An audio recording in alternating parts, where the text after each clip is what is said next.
할렐루야. 오늘도 행복한 예배가 되시기를 주님의 이름으로 축복합니다. 신앙 고백 하시겠습니다. 예수는 그리스도이십니다. 그리스도는 인생 문제 완전한 해결자이십니다.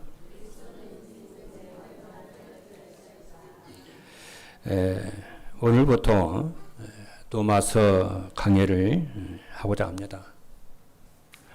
로마서 강해를 하는 동안에 여러분들에게 생애 최고의 응답이 되는 전환점이 되기를 바랍니다. 기도하시면서 여러분들이 인도받기를 바랍니다. 그런데 이제 로마서를 강해하려면은 똑같은 하나님의 말씀이지만 누가 기록을 했는지 아는 것이 매우 중요하다 하겠습니다. 그리고 이 편지를 받은 수신자가 누구인지 아는 것이 여러분이 응답받는데 굉장히 중요합니다. 이 로마서는 로마 교회의 공동체에 사도 바울이 보낸 편지입니다. 그리고 또 한 가지 중요한 것은 로마서는요, 소설로 치면은 단편이 아닙니다. 장편이에요. 보통 이제 서신서를 보면은 뭐 4장, 5장 이렇게 가거든요. 근데 이건 이제 로마서는 16장이나 되는 아주 뭐 장편에 속하는 대작이라 합니다. 대작입니다. 그렇다면은 뭐 작은 주제들이 많이 있겠죠. 그거는 이제 말씀을 강의하면서 보기로 하고, 일단 여러분들이 오늘 지금 첫 번째 시간이기 때문에 로마서 전체 주제가 무엇인지를 여러분이 아셔야 되겠죠. 로마서 전체 주제는 무엇이냐면은 복음에 대해서 말씀을 합니다. 오늘 우리가 로마서 1장 1절로 17절 이 짧은 이 글 속에 복음이라고 하는 이 단어가 8번이나 나와요. 복음. 복음은 이렇고 복음은 이렇고 복음은 계속 복음에 대해 설명을 이렇게 합니다.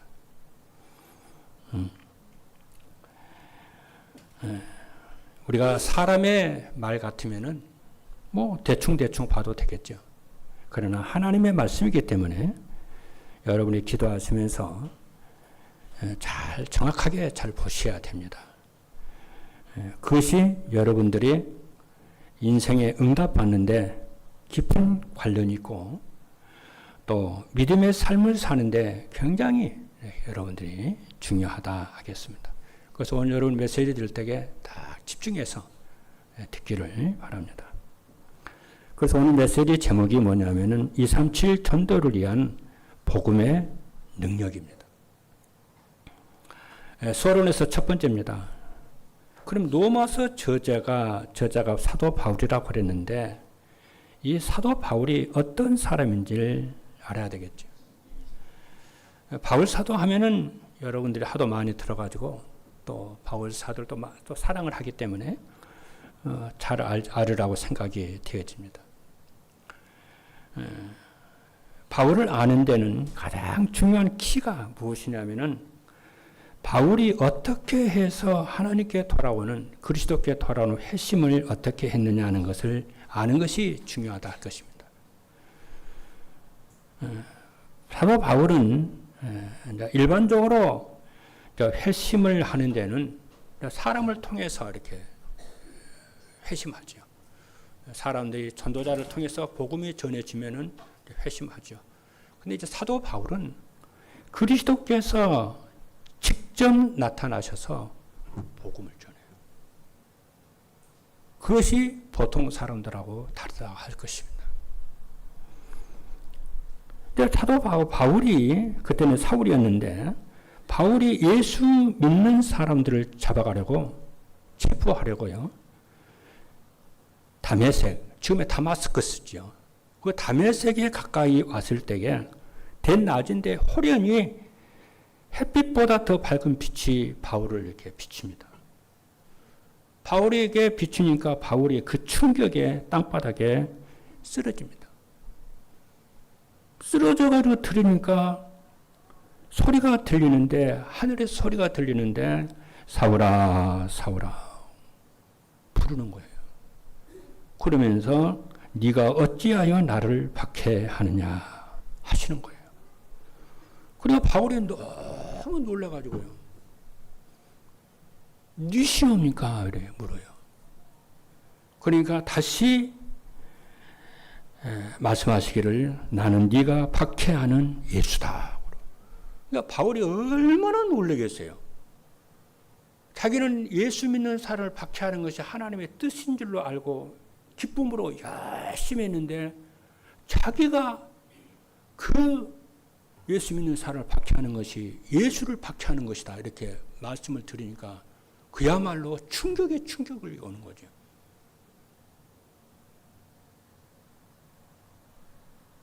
당시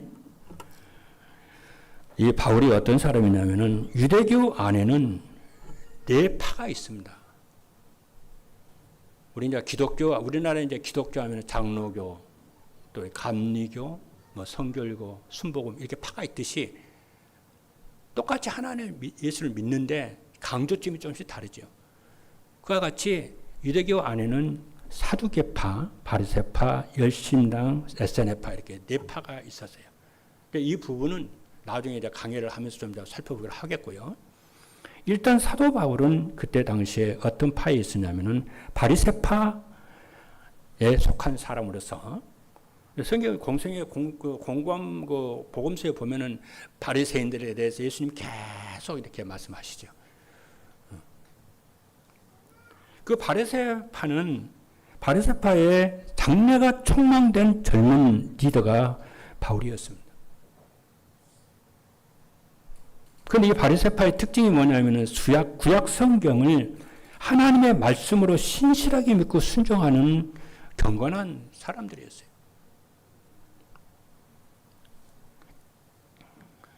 그래서 이제 사도 바울이 다메섹에서 부활하신 그리스도를 만난 이후로 사도 바울의 인생은 대전환점에 이르게 됩니다. 완전히 바뀌어요. 그래서 바울은 그 이후로부터 그리스도를 자기 인생의 주인으로 섬기고 그리스도의 종으로, 그래서 둘로스라고 그러거든요. 그리스도의 종으로 하나님께 순종하는 삶을 가장 행복하게, 가장 자랑스럽게 이렇게 생각하면서 삽니다. 그리고 사도 바울은 왜 하나님이 불렀냐면은 이방인들과 임금들과 이스라엘 사람들에게 복음 전할 세계복음의 사명을 처음부터 하나님이 주셨어요. 이게 세계복음을 그릇으로 하나님이 불렀어요. 그리고 바울은 하나님이 주신 세계복음의 사명을 24시 생각하고 기도하는 사람인데 이제 아시아, 소아시아 전 지역에 복음이 이제 편만하게 복음이 전해졌기 때문에 이제는 로마 끝에, 저기 유럽 끝에 서바나, 지금 스페인을 말합니다. 스페인이 그때 당시엔 지구의 끝이라고 생각을 했어요. 그래서 사도 바울이 이제 스페인 지구 끝에 가서 이제 복음을 전하고 이제 사역을 마무리하려고 이렇게 지금 사도 바울은 지금 그렇게 계획을 세우고 있었어요. 그래서 지금까지는 안디옥 교회가 사도 바울의 선교 사역을 도왔는데 이제부터는 로마 교회 너희가 나의 사역을 도와줬으면 좋겠다. 너무 안디옥 교회 너무 멀리 떨어져 있으니까. 그러한 간절한 소원을 담아가지고 이 로마서를 사도 바울이 이렇게 씁니다. 여기서 우리가 한 가지 짚고 넘어가야 할 것이 있어요. 그게 무엇이냐면은 진짜 복음 가진 사람은 누구냐는 거예요. 어떤 사람이냐는 겁니다. 진짜 복음 누리는 사람은 어떤 사람일까? 그게 소론의 두 번째입니다. 진짜 복음을 갖고 누리는 사람은요, 복음의 가치를 압니다. 그러지 않겠어요? 진짜 내가 복음의 가치를 뭘 하든지 그 가치를 아는 것만큼 자기의 시간과 경제와 달란트와 모든 것을 쏟지 않겠어요? 복음의 가치를 모르는 사람은 복음의 헌신을 안 하겠죠. 그러나 복음의 가치를 진짜 아는 사람은 복음을 위해서 생을 걸겠죠. 그러지 않겠습니까? 그게 두 번째 서론이 내기입니다. 여러 메시지 드리겠습니다. 나는 복음의 가치를 얼마나 알고 있는가 좀 살펴보셔야 됩니다. 얼른 복음의 가치를 가진 사람들을 이렇게 보면은 얼른 겉으로 보면 모릅니다. 그 사람이 다 그 사람 같고 예수 믿는 다 예수 믿는 사람이 그게 그거지 어떻게 알겠어요? 그런데 주는 그리스도시요 살아계신 하나님의 아들이십니다. 이 고백을 진짜 하는 사람은요, 응답이 시작이 됩니다. 여러분 그 경험들 다 가지고 계시잖아요.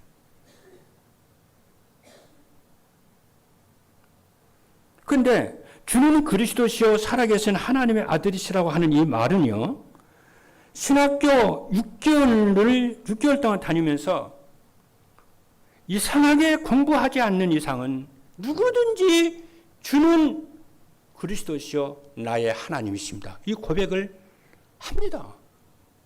이상하게 공부하지 않는 사람 치고는. 그러면 응답이 시작이 되고요. 역사가 시작이 돼요. 그리고 교회에 나와서 1년 동안요 주일 예배 참석을 딱 하면서요. 진짜 강단 메시지를 붙잡고 기도하고 이렇게 인도받는 사람들은요. 주는 그리스도시요 살아계신 하나님의 아들이시다고 고백을 합니다. 정말 예수는 나의 그리스도시고 나의 하나님이시다 고백이 나온다니까요. 그러면 뭐가 되냐면 인생의 모든 문제 끝이요. 저는 옛날에 이 말이 무슨 말인지 몰랐는데요. 일본에 우찌무라 간조라고 하는 목사님이 계시거든요. 유명한 목사, 세계적인 목사님이 계세요. 그 목사님 뭐라고 하는 줄 아세요? 예수를 믿고 3년 안에 축복받지 못한다는 사람은 예수 믿는 게 아니다. 이렇게 말을 했고. 난 시간이 가면 갈수록 그 말이요. 뭐가 와요? 진짜 예수 믿으면 인생 문제 끝나고 축복을 받어. 진짜 복을 받아요. 예수 믿는 자체가 복인데.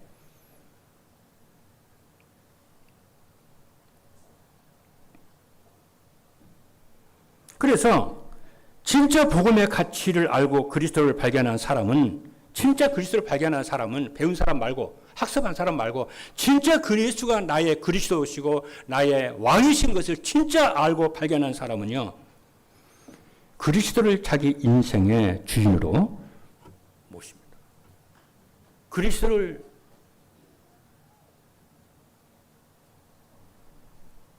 손님으로 모시질 않아요.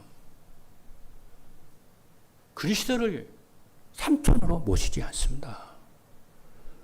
그리스도를 자기 친구나 지인으로 모시지 않아요. 내 인생의 진짜 주인으로 모십니다. 그러면 어떻게 됩니까? 역사가 일어나죠. 손님은 어느 집에 방문하면요, 가만히 있어야 돼요. 커피 주면 커피 먹고, 빵 주면 빵 먹고, 음료수 가만히 있어요. 그러나 주인은 자기 마음대로 하잖아요. 자기 집에서요. 손님 가만히 있어야 돼요. 안방도 먹고 들어와요. 화장실 가도 화장실 좀 사용해도 되겠습니다. 돈을 얻어서 가야 돼요.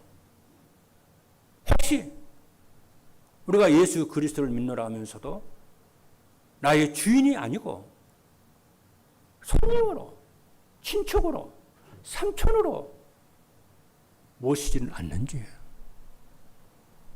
좀 잘 보셔야 됩니다.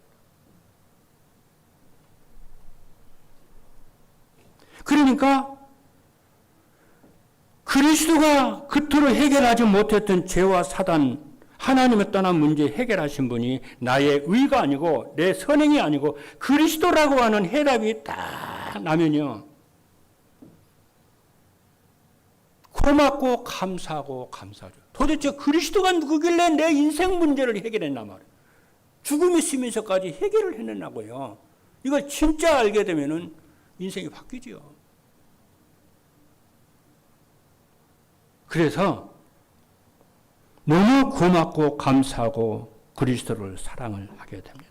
이래서 뭐가 되냐면은 로마서 1장 16절의 말씀대로 내가 그리스도를 부끄러워하지 아니하고 그리스도를 자랑한다 이렇게 얘기해요. 대부분의 사람들 그리스도를 주인으로 모시지 않는 사람은요 그리스도 믿는 것을 부끄럽게 생각합니다. 사람 눈치 봅니다.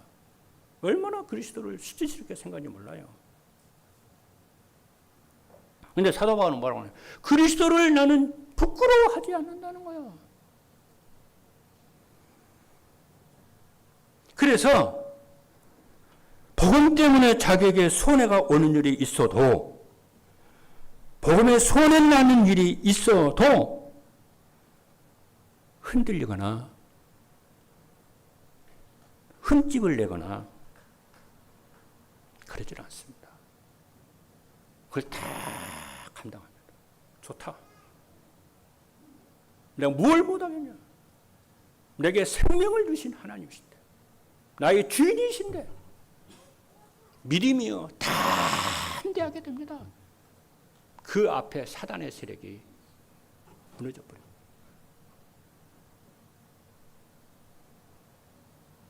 왜냐? 복음의 가치를 알기 때문에 복음의 가치를 알기만 하는 게 아니에요. 믿기 때문에 그러는 거예요.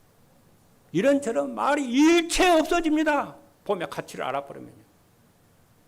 그렇죠? 왜냐? 복음만이 내 인생의 영적 문제를 해결하시고 복음만이 내 인생의 저주장을 해결하시고 복음만이 하나님만은 유일한 길임을 믿기 때문에 모든 서론, 모든 이유, 핑계 없어져 버려요. 서론에서 세 번째입니다. 그러면 당시의 로마는 어떤 것일까? 로마를 이해하는 게 중요해요. 세계 복음화를 하려는 바울이 로마를 가만두겠습니까? 로마가 지금의 미국의 워싱턴과 같은 곳인데 지금의 뉴욕과 같은 곳인데 가만두겠어요? 로마를 세계 복음화에 바울은 로마 정도가 아니고요. 서방 세계 전체를 복음해야 되겠다는 뜻을 품었고 로마를 세계 복음의 다리 역할로 이렇게 보았어요. 그래서 오늘 본문에도 나옵니다만은 나는 여러 번 로마 너희를 방문하려고 했다. 여러 번 너희들에게 가고자 했는데 이쪽에 소아시아 사역에 너무 바쁘고 그래서 못 갔다. 길이 막혔다. 이렇게. 갈 수가 없었어요. 길이 막혀가지고. 일이 많았겠죠. 갈 수가 없었어요. 근데 사도행전 2장 10절에 있는 말씀을 보면은 마가 다락방에 성령이 임한 사건이 이렇게 나오죠. 성령 강림이 팍 모순절에 임합니다. 근데 그 마가 다락방에요. 성경 말씀을 보니까 16개국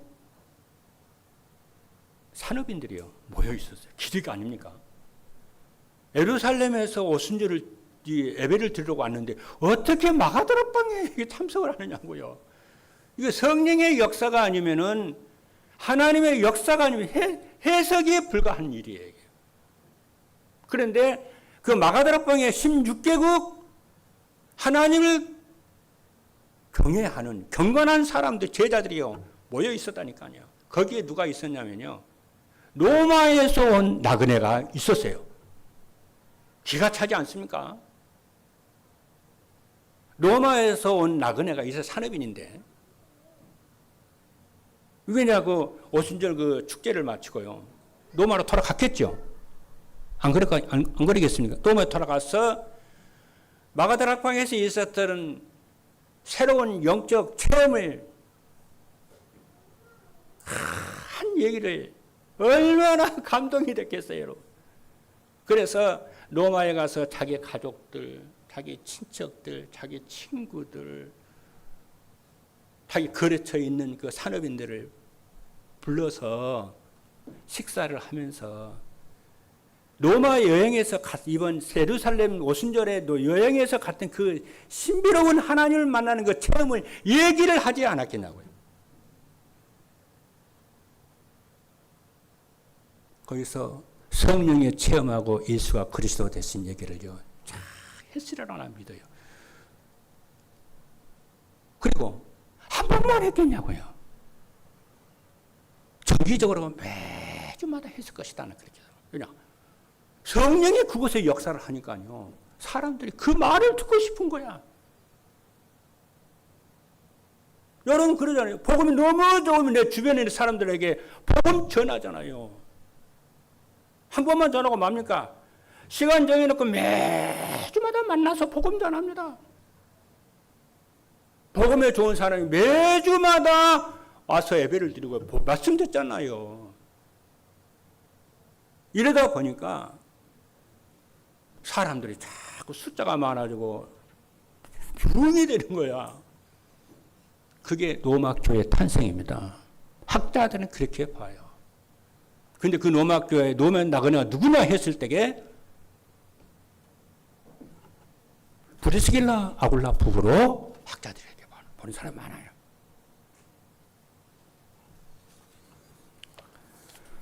당시에 로마는 그러면 어떤 데냐면요, 국로 있잖아요, 상로 있잖아요, 고속도로가 전 유럽에 뚫렸어요. 그래서 모든 길은 로마로 그러잖아요. 왜냐, 로마가 전 세계를 다스려야 되니까 도로가 닦여야 돼요. 고속도로가 있었어요. 2000년 전에요. 우리나라 박정희 대통령이 경부고속 뚫은 지 몇 년 안 되잖아요. 그리고 그 고속도로를 이용해서 바울과 베드로 이런 전도자들이 복음을 전했습니다. 그리고 그때 당시에 로마는 법이 잘 발달된 나라였고요. 헬라 철학이 융성했고요. 그 다음에 뭐 아리스토텔레스, 소크라테스 이런 철학이 얼마나 융성한지를 몰라요. 그리고 헬라 언어가 공통어였어요. 지금의 영어가 전 세계 공통어, 국제어로 된 것처럼 헬라어가 공통어였는데 이 헬라어 하나만 알면 전 세계 사람들이 예수가 그래서 복음을 마음대로 전할 수가 있었어요. 그러니까 하나님이 한마디로 말을 하면요, 하나님이 세계 복음화를 위해서 모든 조건을 열어버렸어요. 준비 다 해놨어요. 길 준비했지, 언어 준비했지, 준비 다 해놨어요. 여러분 예수 그리스도께 결론을 내리고 세계복음의 방향 맞추면요, 하나 다 준비 다 해버립니다. 본론입니다. 그러면은 로마서 전체 주제가 뭐냐 했을 때에 오직 복음에 대해서 말씀하고 있습니다. 복음에 대해서 말씀해요. 복음을 이해하려면 전제로 무엇을 알아야 되냐면은 하나님의 의를 알아야 됩니다. 하나님의 의가 뭐냐 알아야 돼요. 그래서 로마서 1장 17절의 말씀을 보니까 복음에는 하나님의 의가 나타나서 그래요. 복음을 진짜 하려면 하나님의 의가 뭔지를 알아야 됩니다. 여러분, 하나님의 의에는요, 두 가지가 있습니다. 그 두 가지 중에 첫 번째가 뭐냐면은 율법을 지킴으로 얻어지는 하나님의 의입니다. 율법은 하나님의 법입니다. 법을 지키면 의가 오잖아요. 그러나 법을 어기면은 불법이 되잖아요. 불법이 되면 죄인이 되잖아요. 죄인이 되면 형벌이 따라오잖아요. 그렇잖아요. 창세기에 보게 되면 하나님이 첫사람 아담에게 법을 줘요. 선악과 먹지 말라고. 선악과 먹으면 네가 정령 죽으리라 그럽니다. 그렇잖아요. 그게 법이 그냥 사과 얘기하는 거 아니에요. 법이에요. 창조주가 피조물에게 주는 법이었어요. 선악과 따먹지 마라. 먹으면은 정령 죽으리라. 그런데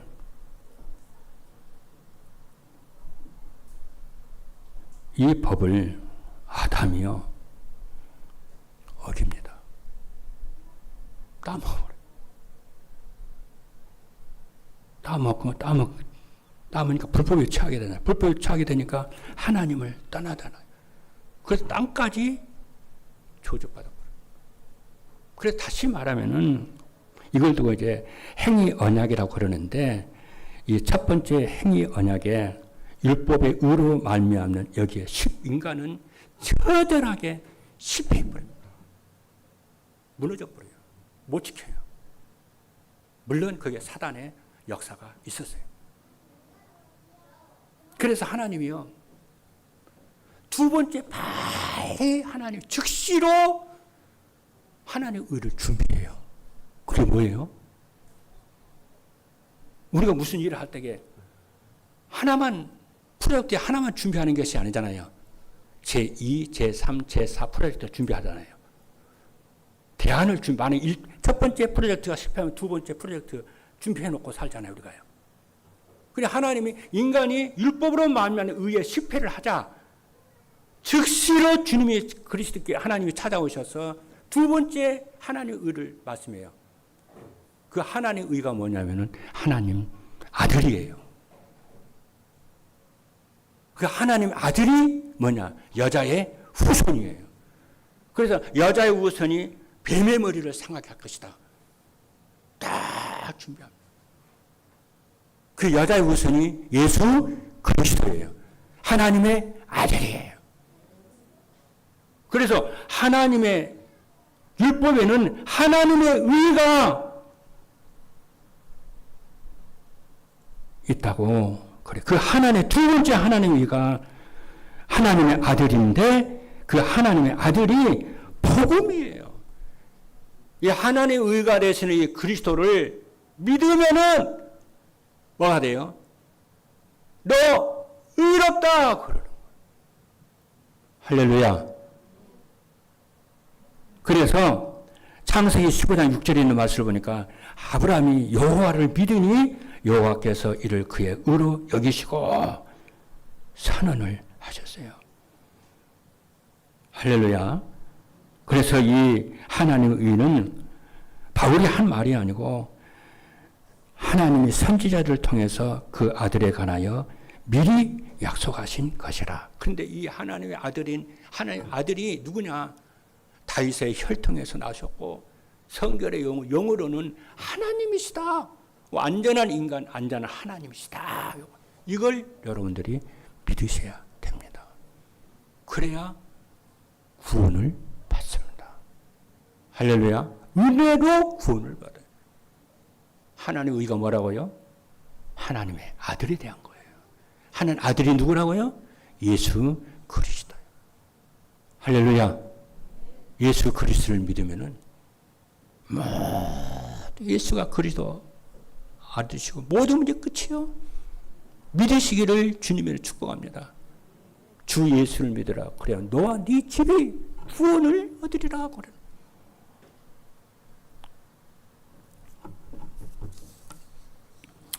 어떤 젊은 부인이요. 자기에게 영적 문제가 오는 거예요. 영적 문제가 왔는데 그 영적 문제가요. 시어머니에게 영적 문제가 가는 거예요. 시어머니가 어려움을 당해요. 그런데 그 영적 문제가요. 자기 아들에게도 가네. 딸에게도 가네.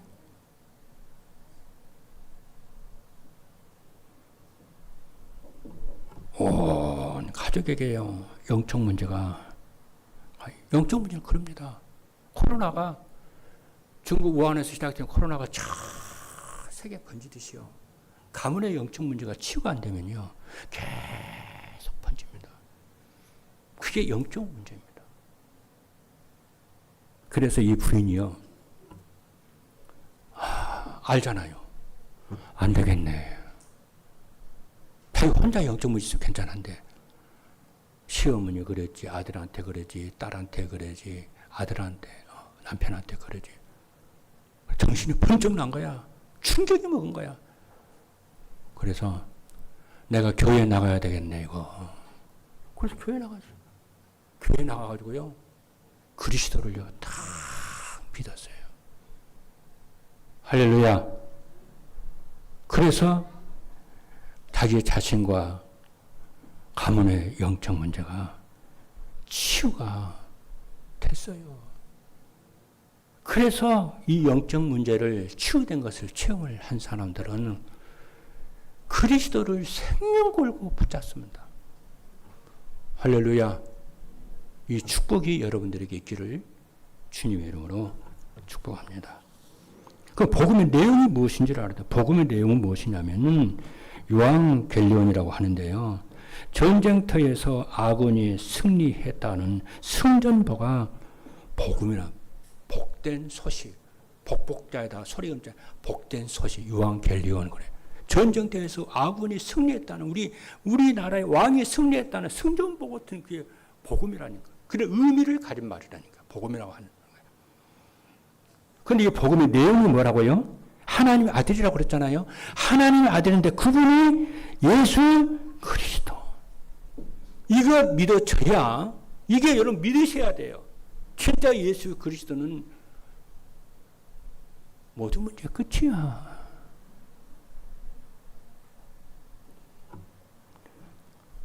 그래서 그리스도께서 하신 일이 뭐냐면요, 인간이 해결할 수 없는 절대 불가능한 사단의 문제를 깨뜨리신 왕이심을 믿으셔야 돼요. 믿겠죠. 그리고 죄와 형벌로, 죄로 인한 형벌에서 오는 그 형벌에서 구원해 주시는 참 제사장이심을 믿으셔야 돼요. 그리고 하나님의 영원토록 임마누엘과 함께 하시는 참 선지자이심을 믿으셔야 돼요. 한 번만 믿지 않고 매일매일 이 축복을 여러분이 믿음으로 누리시기를 주님의 이름으로 축복합니다. 그래서 요한복음 19장 3절에 보니까 예수께서 신 포도주를 받으신 후에 이르시되 다 이루었다 하시고 머리를 숙이니 떠나가시니라. 그래서 예수 그리스도께서 나의 죄를 대신해서 형벌을 받으시고 부활하심을 믿는 거예요. 갈라디아 3장 13절 그랬어요. 그리스도께서 우리를 위하여 저주를 받은 바 되사 율법의 저주에서 우리를 속량하셨으니 기록된 바 나무에 달린 자마다 저주 아래 있는 자라 하였습니다. 여러분, 진짜 예수가 그리스도 되심을 사단에서, 죄로 인한 형벌에서, 저주에서 하나님 임마누엘 하심을 믿으시는, 매주 매 사건마다 믿으시고 고백하시는 여러분 되기를 주님의 이름으로 축복합니다. 어떤 평신도 한 분이요, 목사님한테 찾아와서요 고백을 하더랍니다. 목사님, 저는요 어릴 때부터 좋은 가정에 태어났고 좋은 부모님 밑에서 태어나서 공부도 잘하고 공부도 하고 풍족하게 살았습니다. 그리고 축복을 받아서 남편도 잘 만났는데 그 남편이 성실하고 가족들을 사랑하고 배려하고 돈도 잘 벌고 사회적인 지위를 얻어서 참 고맙고 생각하고 정말 그랬습니다. 그런데 있잖아요, 목사님. 제게 해결되지 않는 문제가 하나 있습니다. 뭐냐? 부모님은 잘 만나가지고 좋은 환경에 자라고 남편 잘 만나서 잘 살았는데 제 마음속에 평안이 없어요. 밤만 되면 집 나가고 싶어요. 평안이 없어요. 이 그 얘기를 어떻게 남편한테 얘기해요? 남편한테도 말 못하고 누구한테도 말을 못하고 지금까지 살아왔어요. 남봉에는 아무 탈이 없는 가정이에요. 그런데 내 마음속에 안식이 없고요. 날이 가면 갈수록 점점 영적 문제가 더 심해져서 너무너무 방황을 합니다. 그런데 하나님의 은혜로 교회에 나가서 복음을 알고 그리스도를 알고 난 뒤에 저의 영적 문제가 해결되었습니다. 그래서 제가 겪었던 이 문제를, 내가 겪은 이 문제를 내가 좋아하고 사랑하는 조카들에게 말을 했는데, 조카들에게 내게 일어났던 일이 조카들에게도 그대로 일어나는 거예요. 내 친구에게 말했더니, 내 친척들에게 내게 일어났던 일을 말을 했더니, 내 친구들과 내 친척들에게 동일한 일이 벌어지고 치유의 역사가 일어났어요. 지인들에게 말했더니 지인들에게 동일한 역사가 일어났어요, 목사님.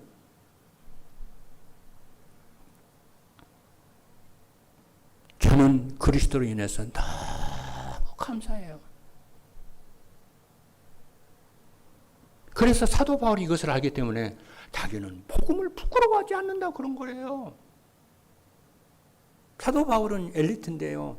진짜 영적 문제 많았잖아요. 간질병이 있었다, 학자들은.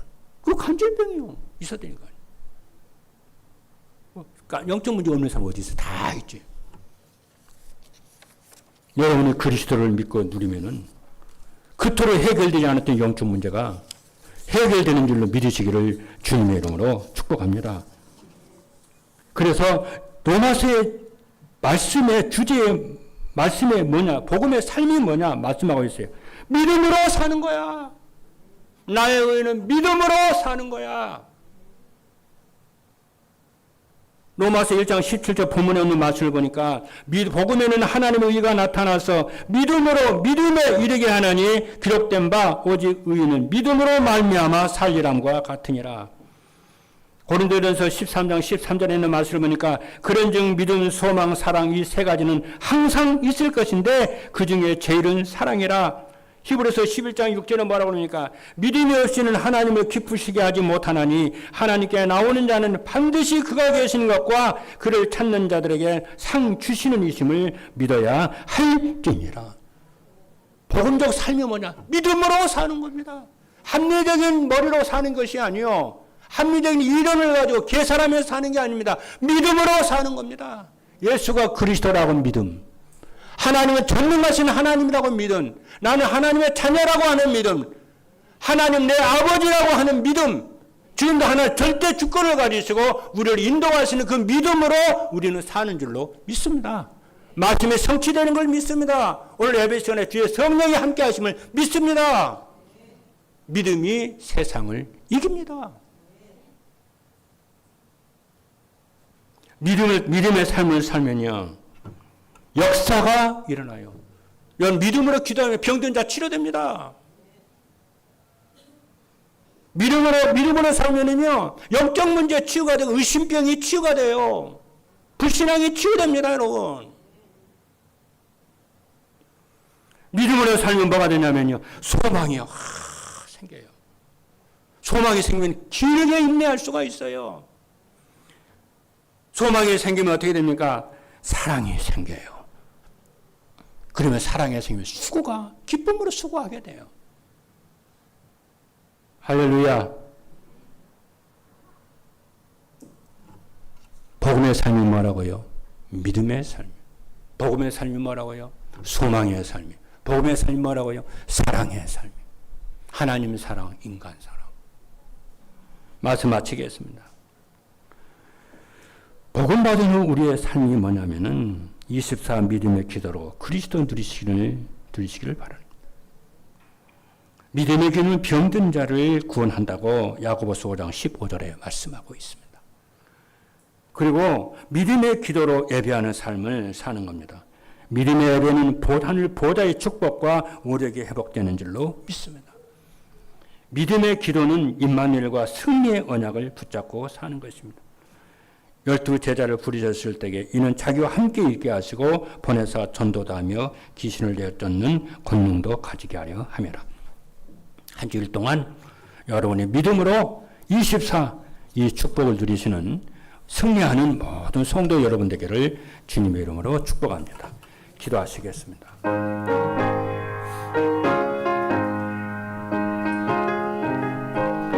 살아계신 하나님 감사합니다. 우리에게 복음을 주셨사오니 이제 믿음으로 살게 하시고 소망으로 살게 하시고 사랑으로 사는 저희들 되게 하여 주옵소서. 그래서 세계복음화 감당케 하여 주실 줄로 믿습니다. 예수 그리스도 이름으로 기도하옵나이다. 아멘.